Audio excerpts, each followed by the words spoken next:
Caso sofra um primeiro ataque nuclear, os Estados Unidos criaram uma força nuclear sobrevivente na Guerra Fria.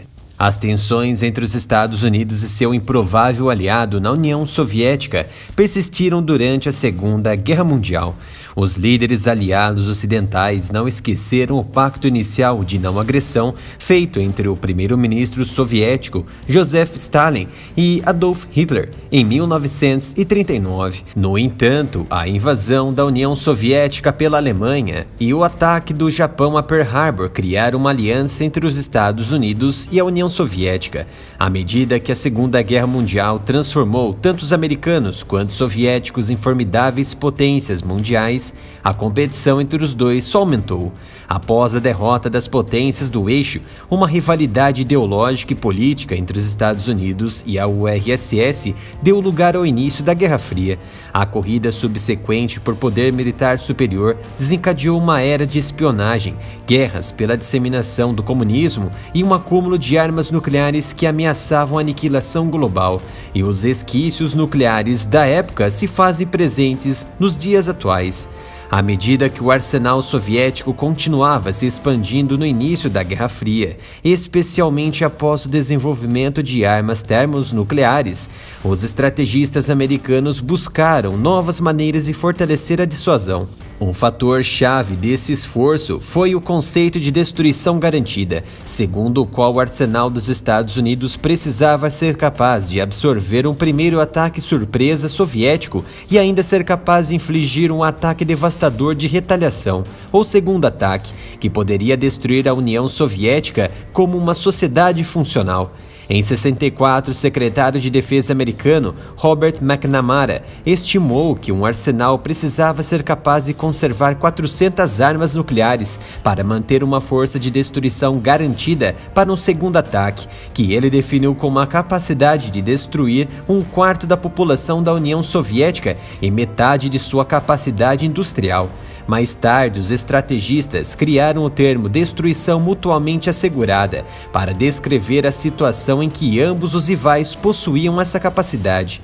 Esse impasse apocalíptico foi notoriamente caracterizado pelo físico Robert Oppenheimer, que liderou o desenvolvimento da bomba atômica. A simples manutenção da capacidade de destruir os centros populacionais e a infraestrutura industrial do adversário em retaliação a qualquer ataque nuclear não garantia, no entanto, que a dissuasão fosse válida em todas as situações.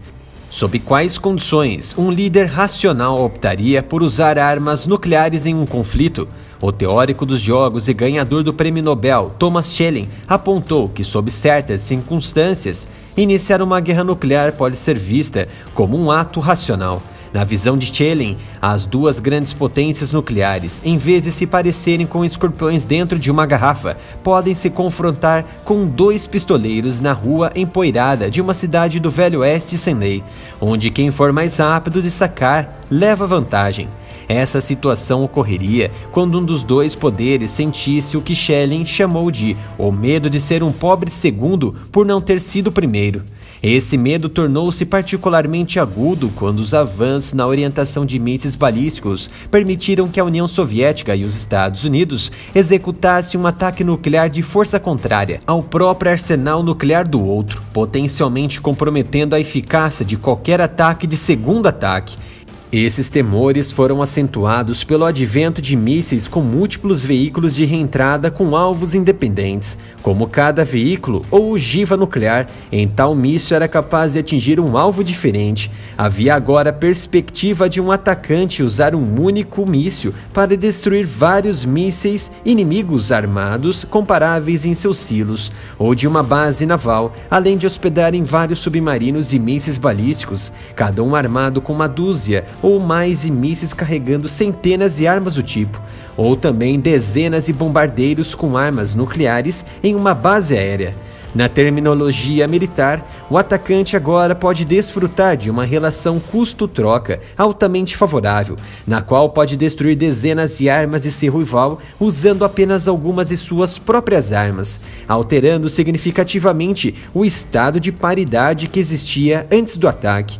Os mísseis de reentrada são assustadores, podem atingir duas capitais diferentes em apenas um lançamento de míssil carreador.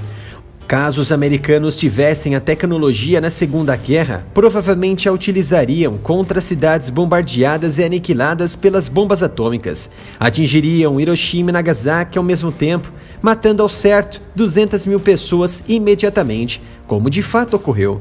Os americanos foram os únicos a usarem armas nucleares contra pessoas, foram os únicos até o momento a matarem centenas de milhares ao mesmo tempo e instantaneamente sem direito de defesa, bem como decidir invadir várias nações ao longo dos 77 anos pós-Segunda Guerra Mundial e tirar a vida de milhões de pessoas. De certa forma, a estratégia americana para superar o arsenal soviético não veio na forma quantitativa, mas qualitativa. Caso a vítima de um primeiro ataque nuclear por parte do inimigo, independente de na época ser Estados Unidos ou União Soviética, ficaria com duas formas de retaliação intragáveis.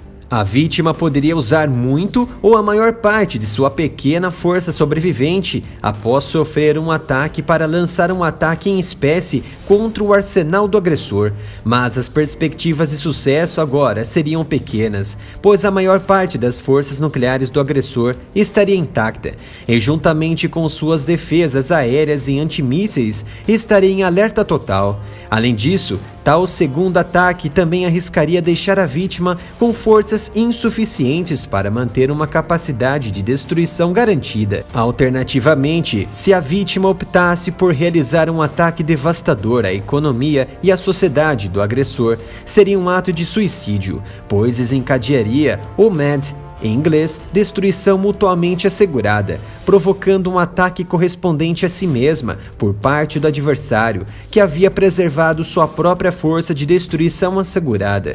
A vítima ficaria, portanto, confinada a uma terceira opção, mantendo suas forças nucleares sobreviventes para impedir um ataque à sua economia e sociedade. Ou seja, a força sobrevivente de 400 armas nucleares que Robert McNamara havia conceituado, no caso a estratégia seria americana.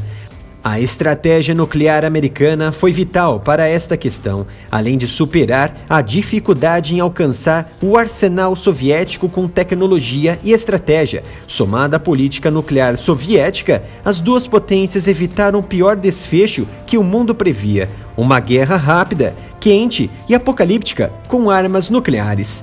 É fácil contribuir diretamente com o canal. Temos a chave Pix, canal@areamilitaroff@gmail.com. Faça um Pix com qualquer valor. O nosso muito obrigado até o momento.